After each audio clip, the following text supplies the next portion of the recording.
So, I want to welcome everyone who's tuning in today. This is our regular Tuesday online meetup of the Objector Church. If you're not familiar with the Objector Church, we are a religious humanist peace community. In other words, what we're about is the principles of peace, that deeper, broader sense of peace, both positive, as in a world that is healthy, sustainable, that's welcoming to all, that's open to all, but also involves the negative aspects, and that is we do not believe in war. We do not believe in violence or oppression. And so those two aspects of peace, both the positive and negative, are part of our DNA. We also, though, are religious in that we focus on ultimate questions of identity, meaning, and value, but we also temper that with humanism, the idea that human beings are in charge of our own destiny. We are in the driver's seat. And when we look at what is right, what is wrong, we need to look at what our conscience tells us as individuals and what is best for all in the communal sense. By the way, you may have heard my dog there. I forgot to put them out today. So they are, you may hear them occasionally, but they are sweet, sweet, sweet dogs. So anyway, though, appreciate everyone who's coming on today to watch. This week's a little different because this is a holiday week. We're kind of entering into a really kind of a busy, crazy time for a lot of us, particularly folks with families, with American Thanksgiving coming around the corner, Hanukkah, Christmas, and December. It's really a busy time for a lot of us. And so this will be a little bit different feel, but I'm hoping it'll still be a good time together.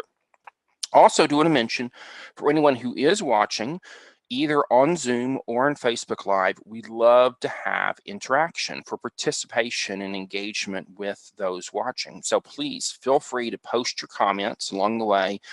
I have Zoom in front of me all the time. Occasionally, I'll check Facebook Live as well. Also, for anyone watching on Zoom, we even have the possibility of at some point of doing conversations where you can not only post comments, but even participate in a video sense. So we may do that for the future as well. But either way, we'd love to have you participate.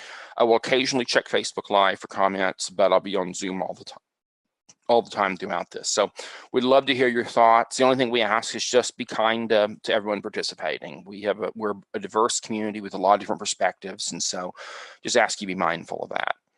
Also, I want to mention that these programs are recorded and are available later for watching on a variety of platforms. We're working actually at this moment of getting everything up soon in podcast form, and I have a few more things to work on today. I'm hoping that will be done soon.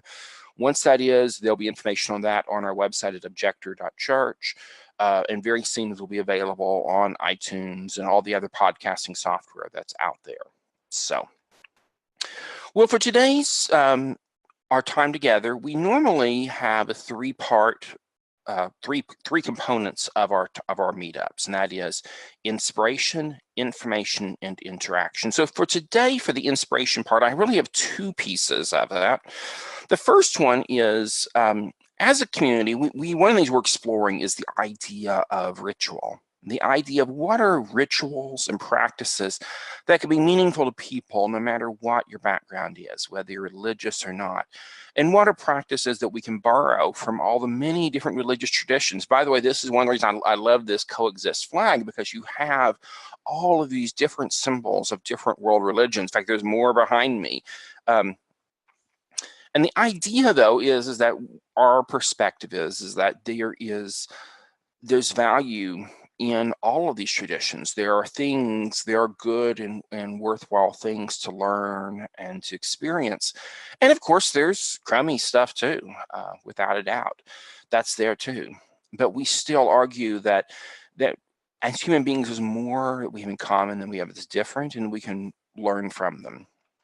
But also, we want to playfully interact with these ideas, playfully interact with these forms of expression in respectful ways, yes, but also playful ways. And so one of the things I was looking at is the idea of what could be some form of prayer or some form of setting of intentions, if you want to call it that. That would be appropriate in our context.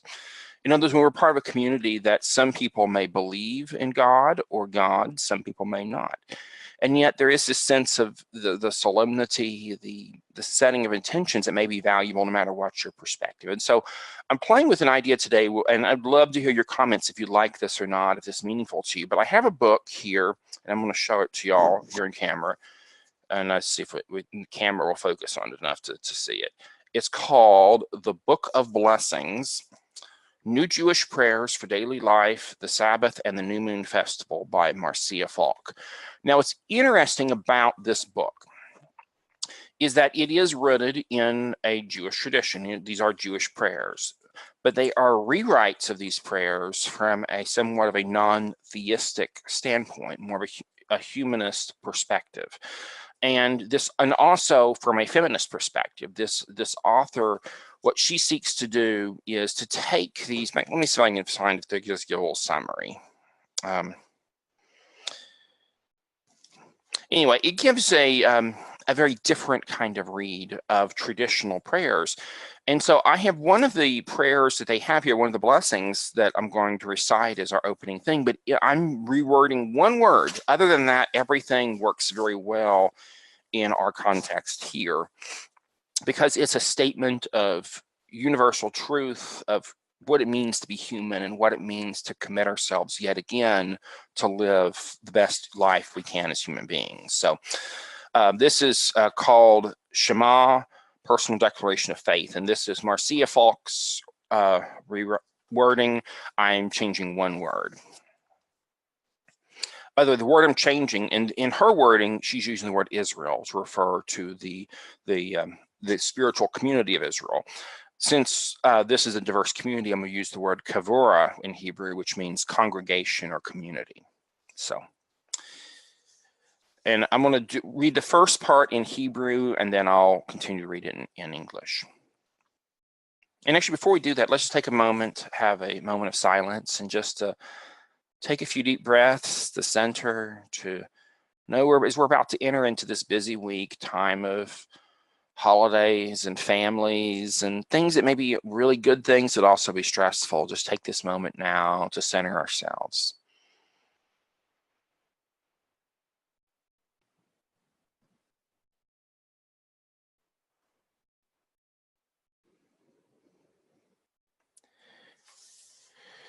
Shema, Kavora, La Elohet, Alfe Panim, Melo Olam, Shakinata, Ribui, Pena, Ekad.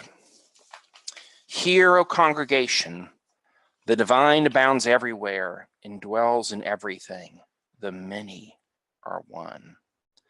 Loving life in its mysterious source with all my heart and all my spirit and all my senses and strength, I take upon myself and into myself these promises: to care for the earth and those who live upon it, to pursue justice and peace, to love kindness and compassion. I will teach this to our children throughout the passage of the day, as I dwell in my home, as I go on my journey, from the time I rise until I fall asleep. And may my actions be faithful to my words, that our children's children may live to know. Truth and kindness have embraced. Peace and justice have kissed and are one. I love that last part. Peace and justice have kissed and are one.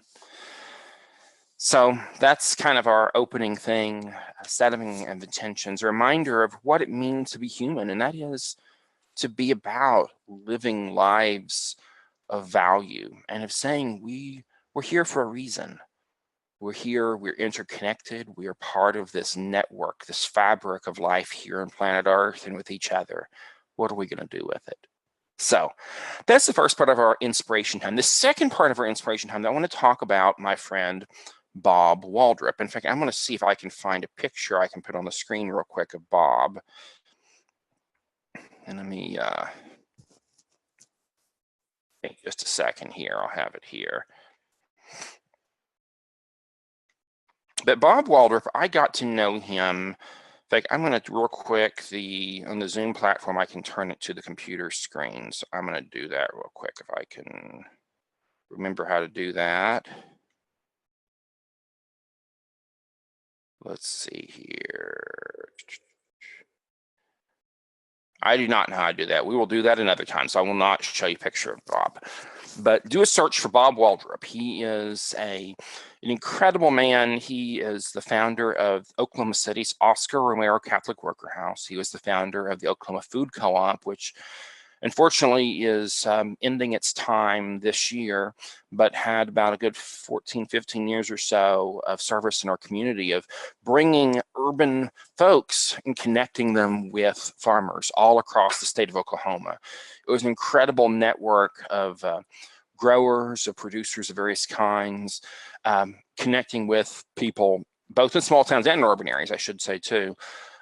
Fantastic food. Unfortunately, one of the things that kind of killed things was just the options now for lots more organic and local foods and other sources. But I don't know, I still miss the food co-op because it really was a really powerful community building thing. Anyway, though, Bob has lived an extraordinary life. Besides all that, he's also a church liturgist. He is he's the music director at, I think it's Epiphany Church, a Catholic church in Oklahoma City. Really incredible guy. He's also just a delightfully joyful troublemaker. He's someone who has, if I remember right, he showed up one time for one of the big events where the rich and powerful of our city were congratulating themselves and bragging about all the wonderful things they've done for the peons of this city. And Bob showed up, if I remember right, with a sign that said, "The rich will go to hell." Now, I personally don't believe in hell, but I have to say, if there is a hell, I don't know. I like what Bob is taking it because he has scripture to back his perspective. He is taking this religious tradition, but then using it for the sake of the poor and the oppressed. And so Bob, anyway, though, the reason I'm talking about him a lot today is that he's been in the midst of a fight with cancer, esophageal cancer. He's been doing radiation, chemo. He's going to be having a surgery very soon, I think just in a few days. So if you're the praying type or if you want to send some positive energy his way, it'd certainly be appreciated. But today, as far as the inspiration part, I want to talk about and read a little bit from what Bob put together. He has a newspaper called the Oklahoma City Catholic Worker, and it's put out periodically. They did a special issue this month to celebrate the canonization of Saint Oscar Romero, Archbishop in El Salvador. And by the way, if you want to read the special issue, it's a set of PDFs you can find, but you can go to, and let me find the website again, believe it is justpeace.org, and that is justpeace.org. And then on that page, and it's loading right now, mine, scroll down to where it says November 2018 Romero Canonization Commemorative Edition. Click on that, and that takes you to this special issue. It's a really, really good issue. And so I encourage you to read that. There's some really good stuff here. But what I want to especially read was a bit of history. And this is something that I did not know about until I got to know Bob. And that is that Jimmy Carter, often beloved by many in the progressive community, as a president was not so progressive. As a president, backed some murderous regimes. And I didn't know a lot of this history until I got to know Bob. And so I want to read this letter, and this is on page 6 of Bob's paper. It's not too long, but it says, the headline is Full Text of the 1980 Letter of Archbishop Romero to President Carter. And then it says, shortly after this letter was sent, Romero was murdered while celebrating Mass.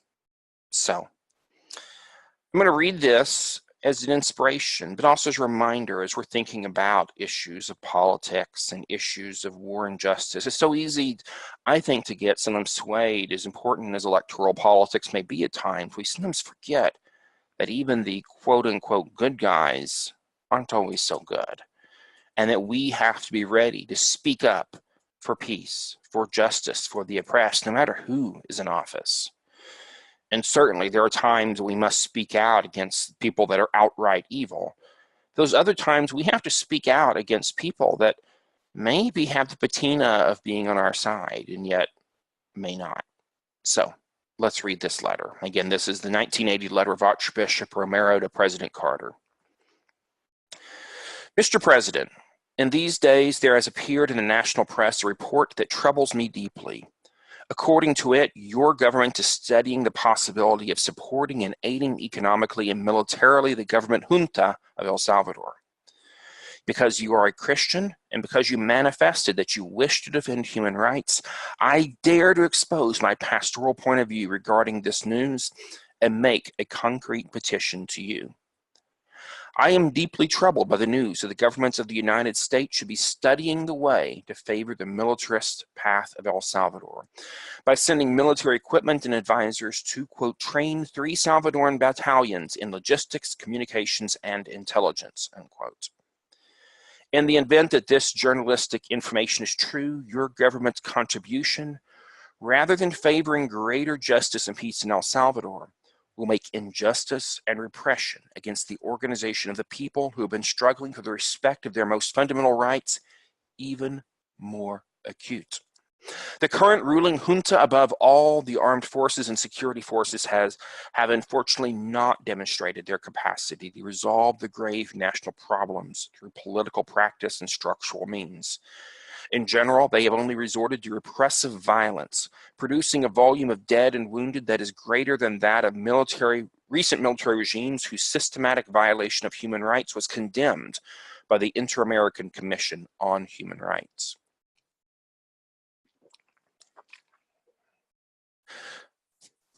The brutal way in which the security forces recently evicted and assassinated the occupants of the headquarters of the Christian Democratic Party, despite that the junta and the government, it would appear, did not authorize that operation, is evidence that the junta and the Christian Democrats do not govern the country, but rather the political powers in the hands of military men without scruples, who only know how to oppress the people and favor the interest of the Salvadoran oligarchy.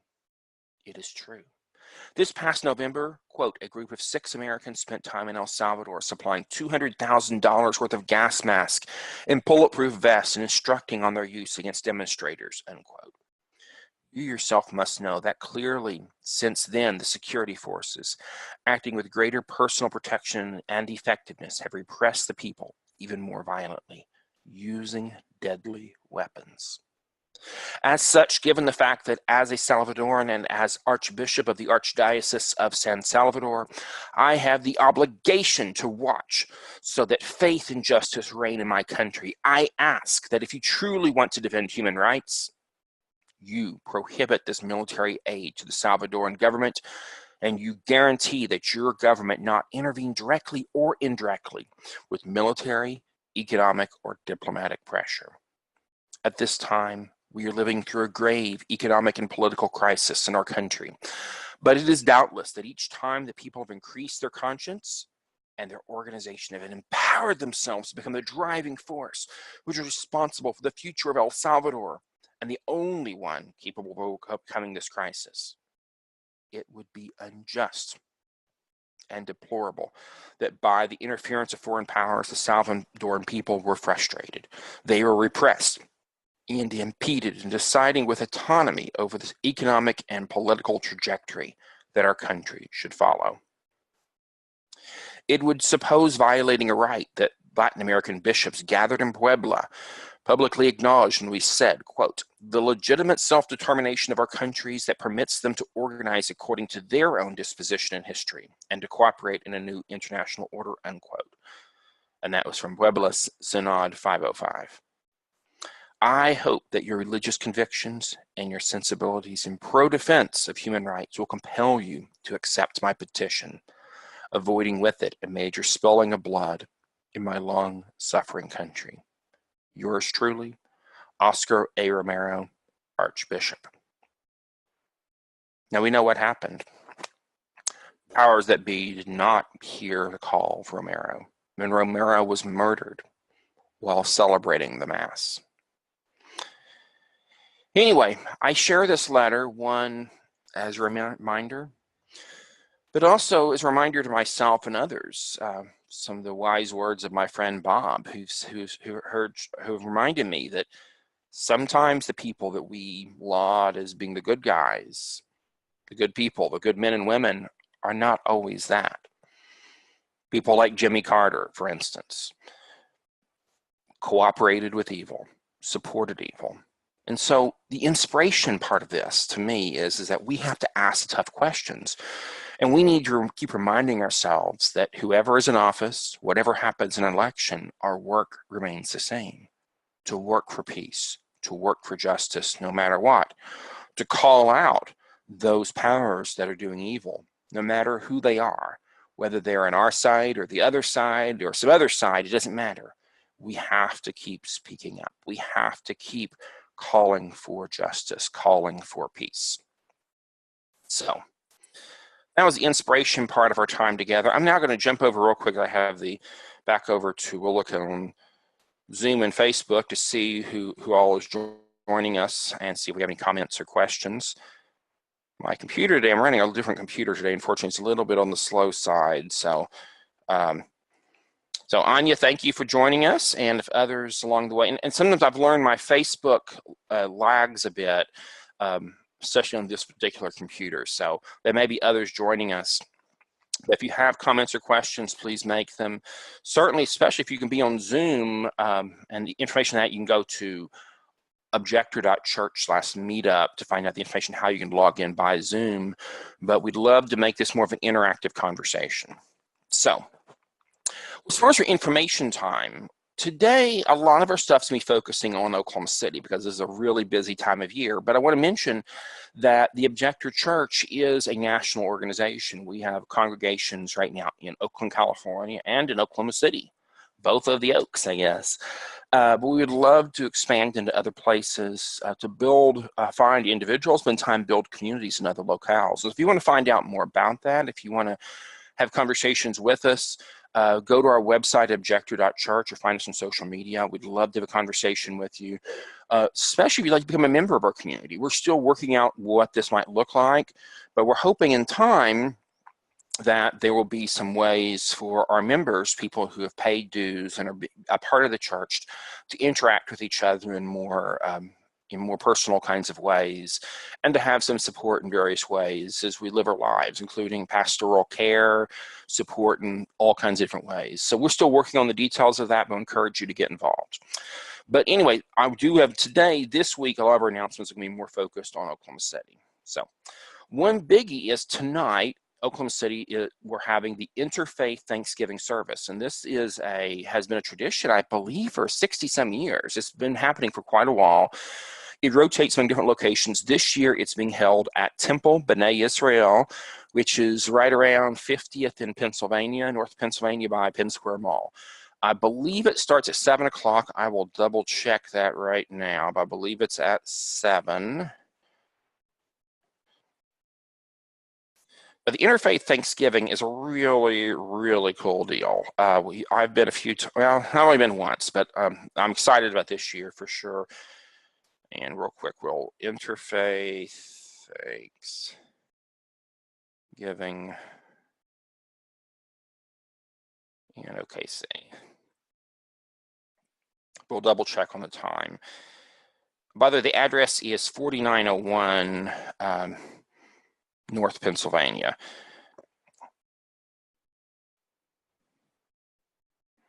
And in the past, they've had, okay, yeah, here's more details. It starts at 7:30, runs from 7:30 to 9, and I'll read a little more about it. Temple B'nai Israel is hosting this annual gathering with guests from Mayflower Congregational UCC, St. Charles Borromeo Catholic Church, and First Unitarian Church.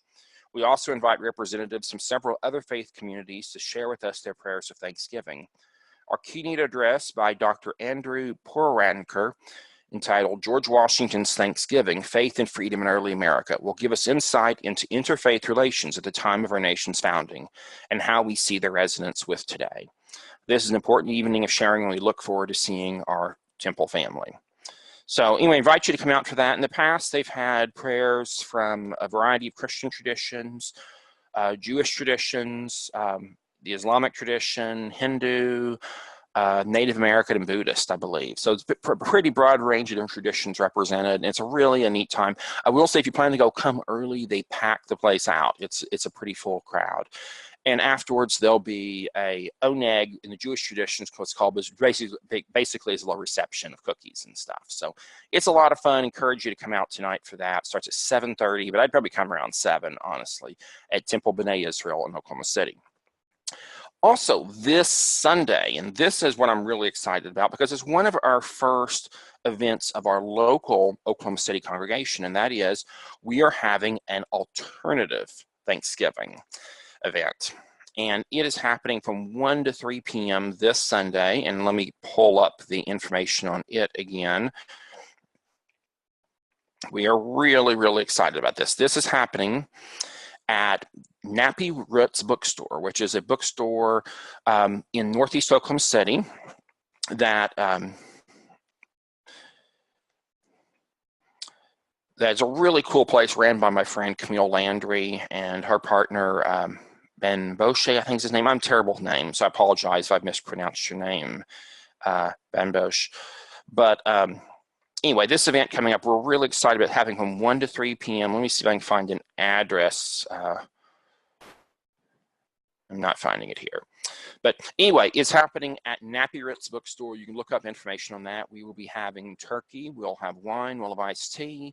Other than that, bring food you want to eat. So if there's something special that your family eats for the holidays, bring it. We especially would love to have different foods from other cultures. Cultures are important that they're important to you. So bring food and snacks. The biggie, though, is that we're using this event to raise money to help our friend Bob Waldrop we just talked about. And Bob has the insurance and he has a good job, but he's had to take a lot of time off work because of his job. And just the logistics, I know from my wife's experience as a cancer survivor, that there's just a lot of things that come up, a lot of costs along the way, even if you have insurance. And so we are just wanting to have some resources for Bob to help him with whatever. So if you can come, we would love it. Bring a few bucks, bring a dish, come and enjoy some feasting and time together. It should be a really fun time. Well, also, the part of it is alternative Thanksgiving. I should mention is for a lot of us, we have very troubled, conflicted feelings about Thanksgiving.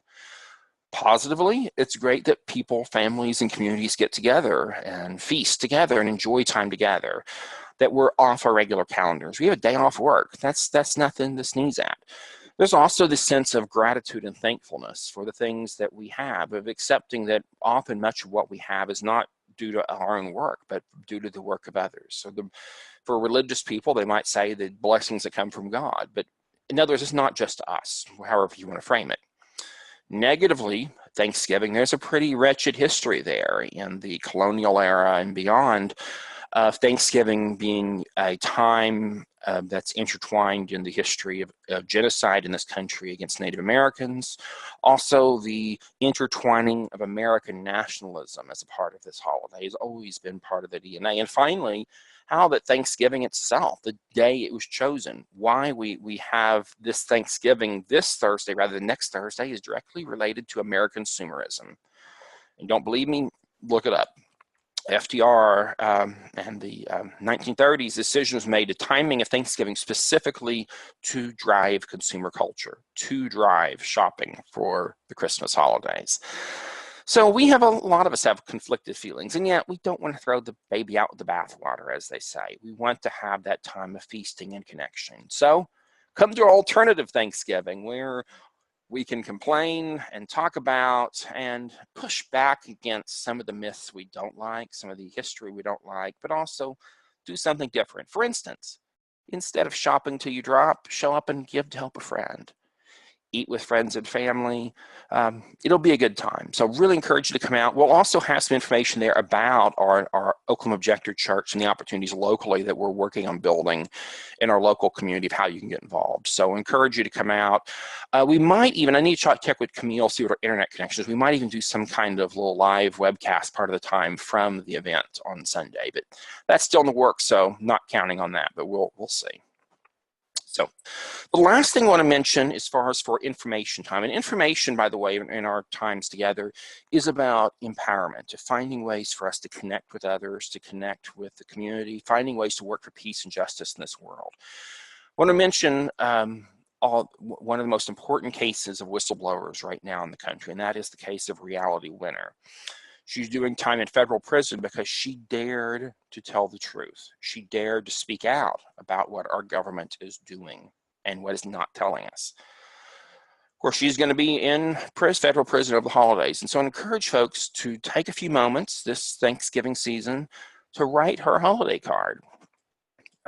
Wish her season's greetings, Merry Christmas, Happy Hanukkah, whatever holiday you want to celebrate. But write her, let her know you're thinking of her, that you wish that she could be with her family, that she wasn't in prison, but tell her that we're proud of her. You can find out information how to write her by going to the Courage to Resist website, couragetoresist.org, or the Free Reality pages on Facebook or the websites as well. We'll encourage you to do this. I'm planning to do it and hope you will as well. In fact, I think what we might do even is at our alternative Thanksgiving event on Sunday. If you're local, come, we'll have some blank greeting cards. If you want to sign a letter, send it to Reality or write one while we're there.